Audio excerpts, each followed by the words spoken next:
Hello guys. मैं हूं राजेश और आप देख रहे हैं अपना channel basics of computer science. ठीक है। तो आज का जो हमारा टॉपिक है वो है इलेक्ट्रिक चार्ज। इलेक्ट्रिक चार्ज क्या होता है हम इसके बारे में पढ़ेंगे। और एक रिक्वेस्ट करना चाहूँगा कि अगर आपको मेरे वीडियो से ज़रा भी हेल्प होती है तो चैनल को सब्सक्राइब करें। मेरे चैनल का मेन मोटिव है कि आपको मतलब जो भी डिफ़िकल्टीज है किसी कॉन्सेप्ट को समझने में उनको क्लियर करना।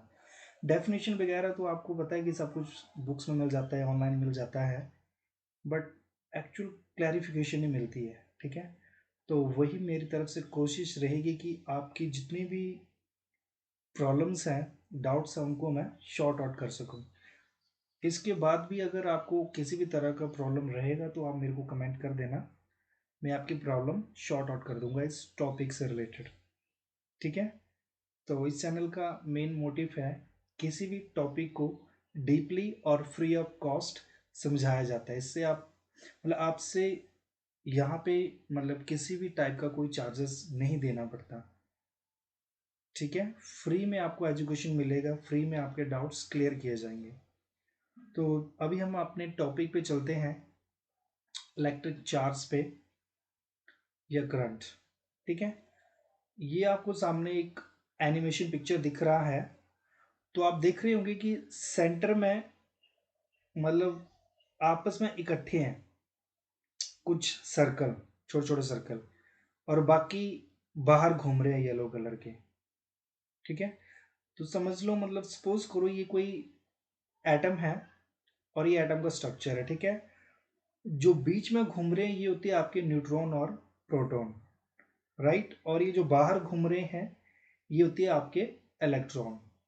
सो ये जो सेंटर में इकट्ठा एक गुच्छा जैसा घूम रहा है इसको हम न्यूक्लियस बोलते हैं, और जो बाहर घूम रहे हैं ऑर्बिट में उनको हम इलेक्ट्रॉन बोलते हैं। ठीक है। तो अभी हम इसके बारे में डीपली पढ़ेंगे कि एक्चुअल में कोई बॉडी जो है किस तरह से चार्ज्ड होती है। क्या जितने भी पार्टिकल्स या जितनी भी चीज़ें हैं वो सारी चार्ज्ड होती हैं। ठीक है। यही हम आज इस वीडियो में सीखेंगे। तो पहले सबसे पहली लाइन मैंने लिखी है यहाँ पे, ए charge is a fundamental property of matter. यानी चार्ज जो है एक मैटर की फंडामेंटल प्रॉपर्टी होती है। इस लाइन को समझिए। अब देखो कोई भी चीज है, कोई भी ले लो तो उसका मास तो होगा ही। ठीक है। सपोज कोई बॉल है तो बॉल रबर की बनी होती है तो उसका मास क्या होगा कि उसमें कितना रबर जो है वो कंटेन करती है, वो उसका मास हो गया। ठीक है। यानी एसेंशियल थिंग जिसके बिना चीज एग्जिस्ट नहीं करती है। अगर रबर की बॉल है और उसमें रबर है ही नहीं, दैट मीन्स कोई मास नहीं है ना। तो चार्ज किसी भी मैटर की फंडामेंटल प्रॉपर्टी होती है, यानी कोई भी मैटर है उसका कोई ना कोई चार्ज होता है उसमें। ठीक है। बाय डिफॉल्ट नहीं, कुछ सर्कमस्टांसेस होते हैं जिनके अकॉर्डिंग वो बॉडीज चार्ज हो जाती है। ठीक है। So a charge is a fundamental property of matter like the mass of matter. यानी मैटर का अगर मास जरूरी है तो उसी तरह से हर मैटर में चार्ज भी होगा। आगे हम देखते हैं कि जो भी मैटर है वो किससे बना होता है, एटम्स से, है ना। और एटम के पास क्या क्या होता है हमारे पास, ये स्ट्रक्चर देखो एटम्स का। तो ऊपर आप एनिमेशन देख रहे हैं, उसको थोड़ा सिंपल करके किया है कि ये जो सेंटर में है इसको बोलते हैं हम न्यूक्लियस। ये बाहर जो घूम रहे हैं ये होते हैं इलेक्ट्रॉन। और ये जो सर्कुलर बना हुआ है, ठीक है, ये जो सर्कल बना हुआ है उसको बोलते हैं हम ऑर्बिट। तो आपके जो इलेक्ट्रॉन है वो हमेशा यहाँ पे घूमते रहते हैं, और जो प्रोटॉन और न्यूट्रॉन है वो न्यूक्लियस में रहते हैं यहाँ सेंटर में। ठीक है। सो nucleus is made up of proton and neutron. यानी आपका जो न्यूक्लियस है उसके अंदर क्या होता है, प्रोटॉन होते हैं और न्यूट्रॉन होते हैं। It has positive charge electron round in the orbits and the number of electron is equal to number of proton in every atom. अब इसको समझना, जैसे मैंने आपको बोला कि किसी भी मैटर की फंडामेंटल प्रॉपर्टी होती है चार्ज, जैसे मास होता है। ठीक है। मास भी फंडामेंटल प्रॉपर्टी है। किसी भी ऑब्जेक्ट की, किसी भी बॉडी की, किसी भी मैटर की, यानी without mass nothing can exist, right. तो उसी तरह से अब हम देखते हैं कि मैटर जो है एटम से बना हुआ है, और एटम्स का जो न्यूक्लियस होता है उसके अंदर होता है हमारे पास प्रोटॉन और न्यूट्रॉन। तो जो न्यूट्रॉन होता है उसके ऊपर कोई चार्ज नहीं होता, और प्रोटॉन पे चार्ज होता है positive. That means overall charge जो न्यूक्लियस पे होता है वो होता है पॉजिटिव। सो न्यूक्लियस क्या होता है? पॉजिटिव। न्यूक्लियस के पास कौन सा चार्ज होता है? हमारे पास पॉजिटिव, ठीक है। Electron round in the orbits, यहाँ पे भी आप देख रहे हो और ऊपर भी, ये जो इनके ऑर्बिट होते हैं इलेक्ट्रॉन हमेशा यहाँ पे घूमते रहते हैं, ठीक है। और नेक्स्ट है the number of electron is equal to number of proton in every atom. जब कोई भी एटम, मतलब जब किसी एटम पे नेट चार्ज जीरो होता है, यानी उसमें हम किसी भी तरह का फ्रिक्शन नहीं करते हैं, या किसी और मेथड से अगर उसको हम चार्ज ना करें, तो उनके ऊपर जो नेट चार्ज होता है वो जीरो होता है। क्योंकि किसी भी एटम के अंदर जो न्यूट्रॉन, सॉरी, जो प्रोटॉन और इलेक्ट्रॉन होते हैं वो होते हैं बराबर, ठीक है।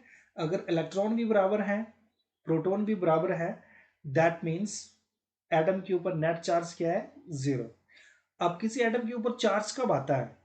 जब उनके मतलब इलेक्ट्रॉन जो होते हैं या प्रोटॉन होते हैं उनमें या तो कमी आ जाए या फिर एक्सेस हो जाए। यानी जब इलेक्ट्रॉन बढ़ जाएंगे तो नेगेटिव चार्ज आएगा, और इलेक्ट्रॉन कम हो जाएंगे तो पॉजिटिव चार्ज आ जाता है।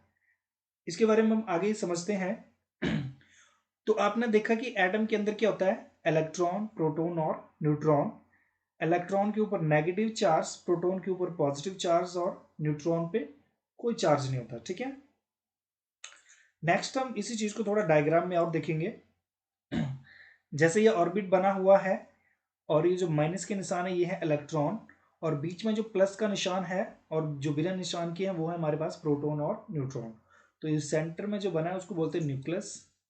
और इसी तरह से एक और ये डायग्राम है, इसमें भी इलेक्ट्रॉन घूम रहे हैं, और सेंटर में हमारे पास है प्रोटॉन और न्यूट्रॉन, और ये जो सेंटर वाला हिस्सा है इसको बोलते हैं न्यूक्लियस।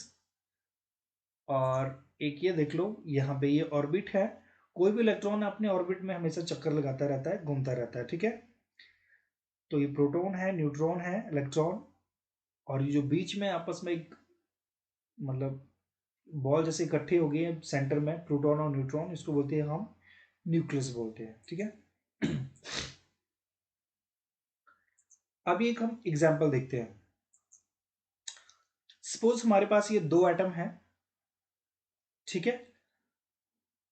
एक का नाम हम ए रख देते हैं, एक का नाम हम बी रख देते हैं, यानी atom A and atom B. अब यहां पे देखो 1 2 3 4 5 6 7, यहां पे कितने इलेक्ट्रॉन है? 7। और यहां पे 6 इलेक्ट्रॉन है। तो आपको पता है कि इलेक्ट्रॉन और प्रोटॉन क्या होते हैं? बराबर होते हैं किसी भी एटम में, अगर वो चार्ज ना हो, यानी उनके ऊपर जो नेट चार्ज हो जब वो जीरो होता है, ठीक है। तो यानी ए केस में क्या हो रहा है? हमारे पास इलेक्ट्रॉन क्या है? 7, और प्रोटॉन भी कितने होंगे? 7। और बी में इलेक्ट्रॉन है 6, तो प्रोटॉन भी कितने होंगे? 6। फिर से सुन लो कि जब बॉडी के ऊपर नेट चार्ज जीरो होता है तो हम क्या देखते हैं कि उनके जो इलेक्ट्रॉन और प्रोटॉन है वो क्या होते हैं? बराबर, ठीक है। यहां पे भी बराबर है, मतलब इन दोनों एटम्स के बीच अभी किसी भी टाइप का चार्ज नहीं है। ओके, ये न्यूट्रल ना दोनों, ये दोनों क्या है? न्यूट्रल। और इनका जो न्यूक्लियस है वहां पे कौन सा चार्ज है? Positive, due to neutron and proton, right. So ये जो अभी मैंने आपको बताया यही सब यहाँ पे लिखा है। An atom consist of positively charged nucleus surrounded by one or more negatively charged particle called electron. यानी न्यूक्लियस पे मैंने आपको पिछली स्लाइड में दिखाया था कि न्यूक्लियस क्या होता है? पॉजिटिव होता है। पॉजिटिव किस वजह से? प्रोटॉन की वजह से, ठीक है। न्यूट्रॉन पे तो कोई चार्ज नहीं होता, राइट। और वो हमेशा मतलब एक घिरे रहते हैं इलेक्ट्रॉन से, जो कि अपने ऑर्बिट में घूमते रहते हैं, ठीक है। So the positive charge is equal to the negative charge, so that the atom has no overall charge. It is electrically neutral. So the charge on the nucleus is only due to the proton, right? अब देखो, जब कोई atom neutral है, मतलब उसके ऊपर हमने किसी भी तरह का फ्रिक्शन नहीं किया है, किसी भी तरह का चार्ज नहीं है, उसके ऊपर जो नेट चार्ज है वो जीरो है। तो न्यूक्लियस पे नेट चार्ज किसके अकॉर्डिंग होगा? प्रोटॉन के अकॉर्डिंग। और प्रोटॉन पे चार्ज कौन सा होता है? पॉजिटिव। दैट मीन्स ये जो न्यूक्लियस है वो क्या होगा? पॉजिटिव।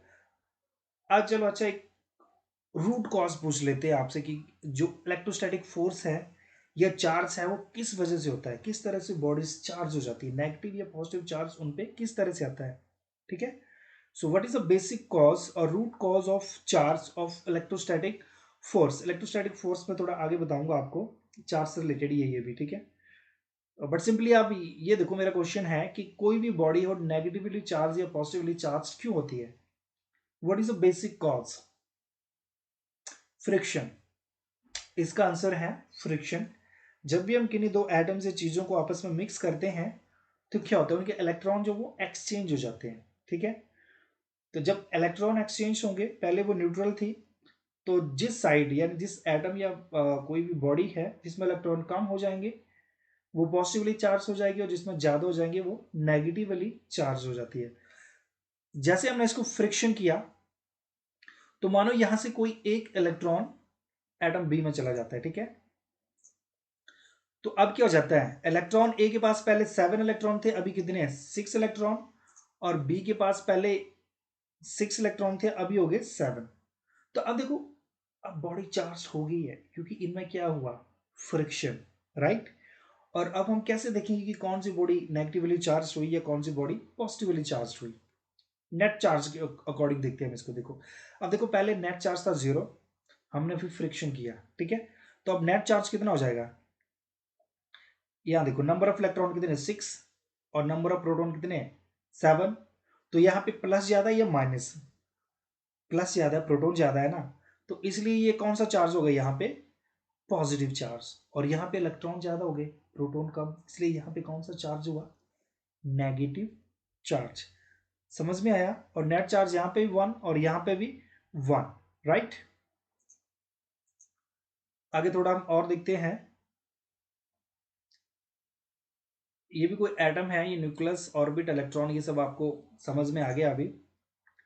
तो अभी आपने देखा कि एक न्यूट्रल एटम के ऊपर इलेक्ट्रॉन और प्रोटॉन क्या होते हैं? बराबर होते हैं, जो चार्ज्ड नहीं है। ठीक है। इलेक्ट्रॉन और प्रोटॉन क्या होते हैं? बराबर होते हैं। प्रोटॉन पे कौन सा चार्ज है? पॉजिटिव। इलेक्ट्रॉन पे कौन सा चार्ज है? नेगेटिव। और जो न्यूट्रॉन उन पे जीरो चार्ज होता है। ठीक है। अभी एक क्वेश्चन और पूछूंगा मैं आपसे। जैसे इलेक्ट्रॉन का मास देखे तो वो होता है 9.1 इंटू 10⁻31 kg। ये प्रोटॉन का मास है और एक न्यूट्रॉन का मास है। ठीक है। अब यहां से आपके माइंड में एक क्वेश्चन उठ रहा होगा कि जैसे मैंने आपको फर्स्ट स्लाइड में दिखाया था कि इलेक्ट्रॉन जो है हमेशा अपने ऑर्बिट में घूमते रहते हैं, न्यूक्लियस क्यों नहीं घूमता? है ना। न्यूक्लियस क्यों नहीं घूमता है? इसका वजह यह है कि एक तो इनका मास, ठीक है, एक तो इनका मास, और सेकेंडली ये जो न्यूक्लियस होता है, जो आपस में प्रोटॉन और न्यूट्रॉन होते हैं, इनका जो डिस्टेंस होता है वो काफी कम होता है, बहुत ही ज्यादा कम। ठीक है। और कोई भी मतलब किन्हीं दो बॉडीज के बीच या न्यूट्रॉन प्रोटॉन के बीच जब डिस्टेंस 10⁻⁻15 या 1 फर्मी मीटर के बराबर होता है तो उनके बीच में एक स्ट्रॉन्ग न्यूक्लियर फोर्स लगती है। ठीक है। और उस स्ट्रॉन्ग न्यूक्लियर फोर्स के कारण वो आपस में हिल ही नहीं पाते, मतलब एक स्टैक से जुड़े होते हैं, अलग नहीं हो पाते। ठीक है। कर सकते हैं अलग, पर वो अदर कंडीशंस होंगी। ठीक है। पर बाय डिफॉल्ट जो है वो अलग नहीं होते हैं और एक दूसरे के साथ चिपके रहते हैं। ठीक है। इसलिए वो मूव नहीं करते। अब देखो यहाँ पे इन सब का मास दिखाया गया है। अगर आप देखें तो एक्चुअल में सबसे भारी कौन होगा? माइनस में आपको पता है कि जिसका माइनस ज्यादा होगा, जैसे -31, वो एक्चुअल में सबसे कम होती है। राइट। और जिसका माइनस कम होगा वो उसका वेट ज्यादा होता है। अब देखो, प्रोटॉन और न्यूट्रॉन अप्रोक्सीमेट बराबर ही है, बट फिर भी एग्जैक्ट फिगर देखें तो आप पाएंगे कि न्यूट्रॉन का सबसे ज्यादा वेट है, फिर प्रोटॉन और फिर इलेक्ट्रॉन। यानी इलेक्ट्रॉन का एक तो वेट भी कम है, इसलिए वो अपने ऑर्बिट में घूमता रहता है, और सेकेंडली जो प्रोटॉन और न्यूट्रॉन है इनके बीच में इतना कम डिस्टेंस होता है कि इनके बीच में एक स्ट्रॉन्गेस्ट फोर्स लगती है जिसको स्ट्रॉन्ग न्यूक्लियर फोर्स बोलते हैं, जिसके कारण ये मूव नहीं कर पाते, यानी ये भारी होते हैं। ठीक है, अब आगे हमारी डेफिनेशन इलेक्ट्रिक चार्ज, जो मैंने आपको बताया था, ये हमारा टॉपिक है। ठीक है, पहले आपका कॉन्सेप्ट क्लियर हो रहा था, ये आपकी डेफिनेशन है what is electric charge. So electric charge में देखो, the electric charge is a fundamental property of a body और ए मैटर, यानी किसी भी बॉडी की इलेक्ट्रिक चार्ज जो एक फंडामेंटल प्रॉपर्टी होती है, यानी इसके बिना कुछ एग्जिस्ट ही नहीं करता। जैसे मास के बिना कोई मैटर बॉडी एग्जिस्ट नहीं करती है, वैसे ही चार्ज के बिना भी कोई बॉडी जो है एग्जिस्ट नहीं करती है, due to which it can exert electrostatic force. अब हम इलेक्ट्रोस्टैटिक फोर्स की बात करते हैं। इलेक्ट्रोस्टैटिक फोर्स मतलब ऐसी फोर्स जो स्टैटिक चार्ज के ऊपर लगती है। ठीक है, तो इलेक्ट्रिक चार्ज को आप इस तरह से देख सकते हैं कि जब भी, जैसे सपोज दो एटम मैंने आपको दिखाए, आपस में फ्रिक्शन होता है उनके बीच में, हम उनको रब करते हैं, तब क्या होता है कि इनके इलेक्ट्रॉन एक्सचेंज हो जाते हैं।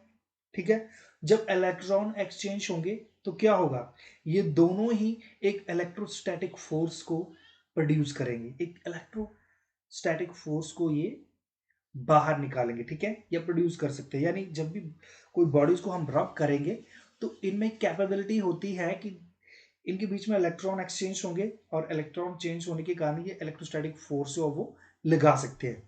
अब इलेक्ट्रोस्टैटिक फोर्स क्या करती है, इसके सिर्फ दो काम है। सॉरी, इलेक्ट्रोस्टैटिक फोर्स के काम है अट्रैक्शन और रिपल्सन, राइट। यानी इलेक्ट्रिक चार्ज बॉडी की एक ऐसी फंडामेंटल प्रॉपर्टी है जिसके कारण कोई भी बॉडी इलेक्ट्रोस्टैटिक फोर्स लगा सकती है। इलेक्ट्रोस्टैटिक फोर्स लगाएगी मतलब किसी दूसरी बॉडी को वो या तो अट्रैक्ट करेगी या रिपेल करेगी। जैसे आपको पता है कि कोई भी सिमिलर चार्ज, यानी दोनों पॉजिटिव एटम हैं, जब उनको आपस में पास लाएंगे तो वो क्या करेंगे, रिपेल करेंगे, एक दूसरे को दूर धकेलेंगे। दो नेगेटिव चार्ज हो जाएंगे, जब उनको हम आपस में लेके आएंगे करीब, तब भी वो क्या करेंगे, उनको दूर भगाएंगे। ठीक है, पर जब ऑपोजिट चार्जेस आ जाते हैं, नेगेटिव और पॉजिटिव, तो वो क्या करते हैं, इन चार्जेस को आपस एटम्स को आपस में क्या करते हैं, अट्रैक्ट करते हैं। ठीक है, तो यानी वो जब ऑपोजिट चार्जेस आपस में आएंगे किन्हीं दो बॉडीज में, तो वो एक दूसरे को क्या करेंगी, अट्रैक्ट करेंगी। ठीक है, सो नेक्स्ट, ये पहले मैंने आपको बताया था कि क्यों जो न्यूक्लियस है वो मूव नहीं करता है, और प्रोटॉन और न्यूट्रॉन न्यूक्लियस में मतलब ऐसे क्यों रहते हैं स्टेबल। दैट मीन्स इनके बीच में एक फोर्स लगती है जिसको बोलते हैं हम स्ट्रॉन्गेस्ट न्यूक्लियर फोर्स। ठीक है, और इन न्यूट्रॉन और प्रोटॉन में डिस्टेंस होता है लगभग 1 फर्मी के बराबर, जो होते हैं 10⁻⁻15 मीटर। और इसको जब हम मतलब थोड़ा और सॉल्व करके लिखेंगे तो 0.40 एंड देन 1। ठीक है, सब देखो, तो चार्ज और इलेक्ट्रॉन के ऊपर चार्ज कितना होता है, 1.6 इंटू 10⁻⁻19 कूलम नेगेटिव चार्ज होता है। प्रोटॉन के पास भी उतना ही चार्ज होता है, पॉजिटिव, और न्यूट्रॉन के ऊपर कोई चार्ज नहीं होता। ठीक है, अब देखो, जिसने भी ये वैल्यू फाइंड आउट की थी वो उसका नाम राम और सीता भी तो कर सकता था, क्योंकि वैल्यू तो बराबर ही है। ठीक है, बट उसने क्या किया, मतलब इन दोनों को डिफ्रेंशिएट करने के लिए सिंपली माइनस और प्लस साइन लगा दिए। हालांकि हमारे पास इसका कोई प्रैक्टिकल प्रूफ नहीं है कि जो इलेक्ट्रॉन के ऊपर चार्ज है वो नेगेटिव ही होता है, प्रोटॉन के ऊपर पॉजिटिव होता है। बट अब इन दोनों में डिफरेंस करने के लिए हम जस्ट साइन का यूज करते हैं, नेगेटिव और पॉजिटिव, यानी प्लस और माइनस साइन का हम यूज करते हैं। ठीक है, so the transfer of electron is called electric charge. यानी इलेक्ट्रिक चार्ज क्या होता है, इलेक्ट्रॉन्स का इन दो बॉडीज में आपस में एक्सचेंज हो जाते हैं, और इसको हम कैलकुलेट करते हैं Q is equal I into T. I is the current and T is the time, और Q क्वांटिटी है चार्ज की, जिसको हम कूलम्स में मेजर करते हैं। ठीक है, इसकी SI यूनिट होती है कूलम। ये स्केलर क्वांटिटी है, हालांकि मतलब डायरेक्शन होती है, बट कोई भी पार्टिकुलर डायरेक्शन नहीं होगी कि चार्ज कहाँ पे जा रहा है या इलेक्ट्रॉन कहाँ से कहाँ फ्लो हो रहे हैं। एक स्पेसिफिक डायरेक्शन नहीं होती, इसलिए हम इसको स्केलर क्वांटिटी बोलते हैं। और इसके डायमेंशंस हैं 80। और एक बात और, जैसे मैंने आपको दो एटम का कंपैरिजन किया था और आपने देखा था कि मतलब जिस एटम में इलेक्ट्रॉन ज़्यादा है वो नेगेटिव हो जाएगा और जिसमें प्रोटॉन ज़्यादा है वो पॉजिटिव। तो यही लिखा है, अगर किसी एटम में प्रोटॉन ज़्यादा है और इलेक्ट्रॉन कम, मतलब पॉजिटिव चार्ज माइनस कर देंगे तब, और जहाँ पे इलेक्ट्रॉन ज़्यादा हो जाएंगे वहाँ पे नेगेटिव चार्ज ज़्यादा हो जाएगा। ठीक है, अभी हम टाइप्स देखेंगे और इसके थोड़े फीचर्स भी इलेक्ट्रिक चार्ज के। ये सिंपल डायग्राम है कि हमारे पास किस तरह के चार्ज होते हैं, दो टाइप के, नेगेटिव और पॉजिटिव। और वो क्या क्या करते हैं, जब भी हम किन्हीं दो बॉडीज को आपस में रब करते हैं तो वो इलेक्ट्रोस्टैटिक फोर्स लगा सकते हैं किसी दूसरे बॉडी के ऊपर। ठीक है, अब वो बॉडीज आपस में, मतलब जो इलेक्ट्रोस्टैटिक फोर्स अब निकलेगी तो वो किसी दूसरी बॉडी को अट्रैक्ट करेगी या फिर रिपेल करेगी। ये डिपेंड करता है कि जो डिफरेंट बॉडीज है वो नेगेटिवली चार्ज है दोनों ही, पॉजिटिवली चार्ज है दोनों ही, या फिर ऑपोजिट चार्ज है यानी एक प्लस और एक माइनस। अब देखो बाय डिफॉल्ट जैसे ये दो एटम है, जब इनके ऊपर कोई चार्ज नहीं होगा तब क्या होता है, नंबर ऑफ इलेक्ट्रॉन और नंबर ऑफ प्रोटॉन क्या होते हैं, बराबर। यानी without friction, without making any atom charged, by default the number of electron and proton क्या होते हैं, बराबर होते हैं। यानी ये क्या होते हैं, न्यूट्रल, नेट चार्ज इनके ऊपर क्या होता है, जीरो। अब सपोज हम इन दो एटम्स को आपस में रब करें तो इलेक्ट्रॉन ट्रांसफर हो जाएंगे। ठीक है, जब इलेक्ट्रॉन ट्रांसफर हो जाएंगे, इलेक्ट्रॉन ट्रांसफर होने के बाद अब सपोज कोई चार आइटम है, सॉरी चार एटम्स हैं, उनमें से दो प्लस हैं और दो माइनस है, यानी दो नेगेटिवली चार्ज हैं दो पॉजिटिवली चार्ज हैं। अब जब हम दो प्लस को आपस में लेके आएंगे तो वो क्या करेंगे, रिपल्सन, क्योंकि सेम चार्जेस हैं। अब दो नेगेटिव चार्जेस को हम पास में लेके आएंगे तो वो भी क्या करेंगे, रिपल्सन, क्योंकि सेम चार्जेस हैं। पर जैसे ही हम नेगेटिव और पॉजिटिव को लेके आएंगे वो दोनों क्या करेंगे, एक दूसरे को अट्रैक्ट करेंगे। ठीक है, एक दूसरे के साथ जुड़ने की कोशिश करेंगे। नेक्स्ट पॉइंट है द चार्ज इज कंजर्व्ड, यानी चार्ज को ना तो हम बना सकते हैं ना ही इसको मिटा सकते हैं, ये सिर्फ ट्रांसफर होता है चार्ज।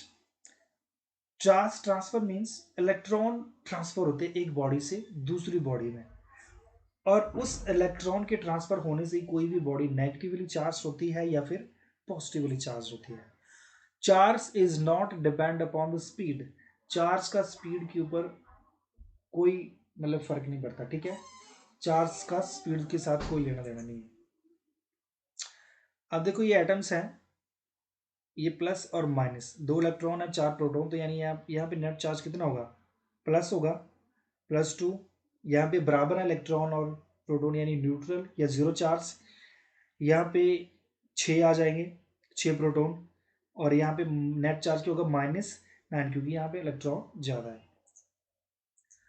अभी हम और थोड़ा देख लेते हैं, the two type of electric charge, positive and negative, equal number of positive and negative charge in neutral objects.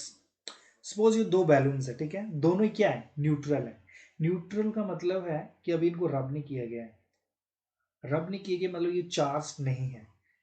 ठीक है, तो ये क्या है, इनमें प्रोटॉन और इलेक्ट्रॉन दोनों में क्या है, बराबर है। ठीक है, बोथ बैलून्स आर न्यूट्रल, यानी इनमें इलेक्ट्रॉन और प्रोटॉन क्या है, बराबर है। अभी एक एक्सपेरिमेंट करेंगे हम। सपोज इसको मैं जब रब करूंगी अपने बालों के साथ, इसको जो बालों के साथ, मतलब आप खुद करके देखना, एक बैलून लेना, गुब्बारा लेना, उसको बालों के साथ थोड़ी देर रब करना। ठीक है, और जब बालों के साथ रब करेंगे तो ये क्या हो जाएगा, नेगेटिवली चार्ज हो जाएगा, क्योंकि यहां से कुछ इलेक्ट्रॉन मूव होके कहाँ चले जाएंगे, इसके ऊपर।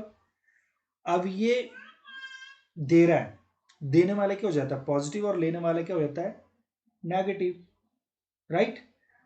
तो जब मैं इनको पास लेके आऊंगा तो क्या करेगा, ये हेयर को, प्लस और माइनस है ना, तो अट्रैक्ट करेगा ये। ठीक है, जब मैं इसको पास लेके आऊंगा बालों के, तो बैलून क्या करेगा, हेयर को अपनी तरफ अट्रैक्ट करेगा बालों को। ठीक है, सेकंड में हम दो बैलून लेते हैं, दोनों के में बालों के साथ रब करना आप लोग, ठीक है। अब आपको पता है कि जब बालों के साथ रब कर रहे हैं तो हमारे बालों से इलेक्ट्रॉन कहाँ जा रहे हैं, बैलून में। अब बैलून में इलेक्ट्रॉन बढ़ रहे हैं, पहले न्यूट्रल था, पहले क्या थे, इलेक्ट्रॉन बराबर थे, प्रोटॉन भी बराबर थे, पर जब रब किया तो उसमें इलेक्ट्रॉन ज्यादा हो गए बैलून में, तो वो क्या हो गया, नेगेटिवली चार्ज। फिर वो बालों को क्या कर सकते हैं, अट्रैक्ट कर सकते हैं, क्योंकि बाल पॉजिटिव हो गए, वहां से इलेक्ट्रॉन निकल गए बाहर, वो पॉजिटिवली चार्ज हो गया। अब हम दोनों दो बैलून्स लेंगे, दोनों को बालों के साथ रब करेंगे। जब बालों के साथ रब करेंगे तो क्या होगा, दोनों ही नेगेटिवली चार्ज हो जाएंगे, दोनों बैलून नेगेटिवली चार्ज हो जाएंगे। और जब मैं दोनों को पास ले आऊंगा तो दोनों क्या करेंगे, एक दूसरे को रिपेल करेंगे, दूर भगाएंगे। तो अभी आपने क्या देखा कि जब सिर्फ सिंगल बैलून को बालों के साथ रब किया तो हेयर पॉजिटिवली चार्ज हो गए, बैलून नेगेटिवली, तो दोनों आपस में अट्रैक्ट कर रहे थे। पर जब मैंने दो बैलून को अपने बालों में रब किया तो दोनों बालों में क्या हो गया, नेगेटिव चार्ज लग गया, तो उन दोनों ने एक दूसरे को क्या किया, रिपेल किया, यहाँ पे अट्रैक्ट और यहाँ पे रिपेल किया। एक एक्सपेरिमेंट और लेते हैं। पहले हम सिंपली जो बैलून है उसके साथ इस कैन को अट्रैक्ट करने की कोशिश करेंगे, ठीक है। ये न्यूट्रल है, या बाय डिफॉल्ट इसके ऊपर पॉजिटिव चार्ज है और ये न्यूट्रल है। इसको मैं बालों के साथ जब रब करूंगा तो ये क्या हो जाएगा, नेगेटिवली चार्ज। अब इस पे पॉजिटिव चार्ज है, इस पे नेगेटिव, तो मैं जैसे ही इसके पास लेके आऊंगा तो ये कैन की हो जाएगा, घूमना शुरू हो जाएगा, यानी रोटेट करना शुरू हो जाएगा बैलन की ओर। एक एक्सपेरिमेंट आप ये भी कर सकते हैं, पहले बाय डिफॉल्ट अपने क्या करना, सिंपल गुब्बारे को जो धार बहती है ना, पानी का जो फ्लो होता है नल के नीचे, उसके पास लेके आना आप, तो ये कुछ नहीं करेगा।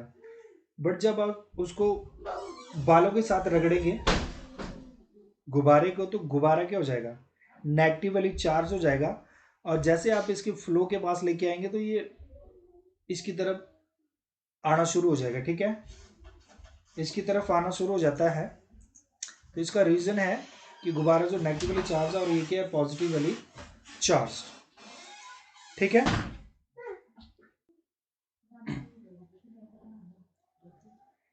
ठीक है, ये दो गुब्बारे लिए, इस बंदे के सिर पे इसको रगड़ दिया, इसको भी रगड़ दिया, तो क्या हो जाएगा, दोनों ही नेगेटिवली चार्ज हो गए। जब इन दोनों को पास में लेके आऊंगा तो ये क्या करेंगे, एक दूसरे को रिपेल, यानी नेगेटिव चार्जेस क्या करते हैं, एक दूसरे को, सॉरी, सेम चार्जेस क्या करते हैं, एक दूसरे को रिपेल करते हैं, चाहे वो पॉजिटिव हो चाहे वो नेगेटिव, और डिफरेंट चार्जेस एक दूसरे को अट्रैक्ट करते हैं, ठीक है। तो ठीक है फ्रेंड, यही था आज का topic, what is electric charge. Channel को सब्सक्राइब करें, और फिर भी आपको कोई डाउट है तो आप कमेंट में पूछ सकते हैं।